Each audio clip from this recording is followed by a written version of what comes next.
श्री जगन्नाथ प्रसाद परमहंस। लेखक श्री राम स्वरूप जी। श्री जगन्नाथ प्रसाद महाराज परमहंस का जन्म ग्वालियर रियासत में सबलगढ़ के पास विजयपुर नामक ग्राम में पंडित ईश्वरी प्रसाद जी उपाध्याय के घर संवत 1963 कार्तिक शुक्ल 11 को हुआ था। आप सन्नाढ़ ब्राह्मण थे।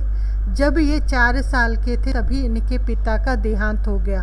माता बड़ी भक्तिमती और धर्मपरायणा थी। वह बालक को भक्त और धर्मात्मा बनाना चाहती थी, इसलिए उसे अच्छे अच्छे उपदेश दिया करती और सामने बैठकर रामायण और महाभारत की सुंदर कथाएं सुनाया करती।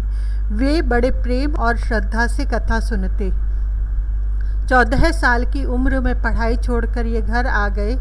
फिर तो इनका अधिकांश समय भजन पूजन और सत्संग ध्यान में ही बीतने लगा। विवाह हुआ पर पत्नी का स्वभाव अनुकूल नहीं मिला। वे मिडिल स्कूल में अध्यापक हो गए, पर 10 वर्ष काम करके इन्होंने नौकरी छोड़ दी और घर पर रहकर भी भजन करने लगे।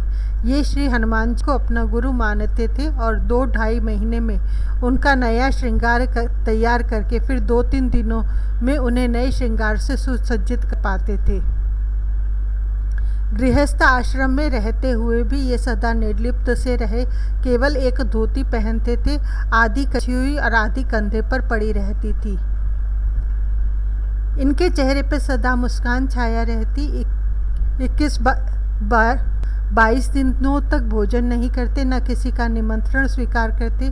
इन्होंने अपने जीवन में कभी दवा नहीं ली। तुलसीदास जी की पूरी रामायण इन्हें कंठस्थ थी। ये बड़े कृष्ण भक्त थे। इनके जीवन में बहुत सी विचित्र घटनाएं घटी हैं। संवत 2003 वैशाख सुदी 11 को इन्होंने शरीर त्याग कर विष्णु लोक को प्रयाण किया। जन्म और मरण दोनों ही एकादशी के पवित्र दिन हुए। भक्त चेता माली। चेता नामक एक माली था। घर में स्त्री थी, लड़का वाला कोई नहीं था। 4 आने से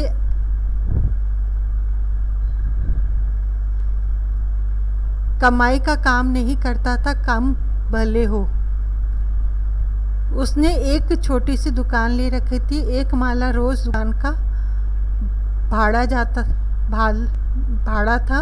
लोग उसको जान गए थे, इसलिए दुकान खोलते ही ग्राहक आ जुटते थे और उससे फूल खरीद ले जाते थे। जहां फूलों के दाम 4 आने हुए कि वह दुकान बंद करके बचे हुए सारे फूल पास के भगवान के मंदिर में चढ़ा आता था। प्रति पूर्णिमा को वह पैदल दाऊजी जाया करता था। दाऊजी उसके घर से 12 कोस है। वह चतुर्दशी के प्रातः काल जाता, संध्या को दाऊजी पहुंच जाता, पूर्णिमा को वहां ठहरता और प्रतिपदा को सवेरे चलकर शाम को घर लौट आता था। उसका घर धीरे धीरे उसका चित्त दाऊजी के स्वरूप में लगने लगा। एक दिन पूर्णिमा की संध्या को वह श्री दाऊजी के मंदिर की झांकी करके एक कोने में बैठ गया और दाऊजी का ध्यान करने लगा। कुछ ही क्षणों में उसकी चित्त वृत्ति ध्येयाकार बन गई और उसे अपने शरीर का तनिक भी भान न रहा। ऊपर के आले में रखी हुई दीपक की बत्ती झड़कर उसके साफे पर गिर पड़ी और साफे में से धुआं निकलने लगा। लगभग 2 घंटे तक साफे से धुआं निकलता रहा। अंत में जब आग चमकने लगी तब एक मनुष्य ने आग को देखा। उस मनुष्य ने पुजारी जी को आवाज़ दी। पुजारी जी ने दौड़कर एक लकड़ी से साफा गिरा दिया। साफा प्राय जल ही गया था, परंतु चेता को कुछ भी पता नहीं था। पुजारी ने देखा तो उसके सिर का एक भी बाल नहीं जला था। लोग आश्चर्य करने लगे। चेता ध्यानमग्न था। जब बहुत देर बाद चेता को बाह्य ज्ञान हुआ तब लोगों ने जला हुआ साफा दिखाया और पूछा, क्या तुझे साफा जलने का कुछ भी पता नहीं है? उसने कहा, नहीं, कुछ भी पता नहीं है। मैं तो दाऊजी के दर्शन कर रहा था। वहाँ दाऊजी थे और मैं था, तीसरा कोई था ही नहीं।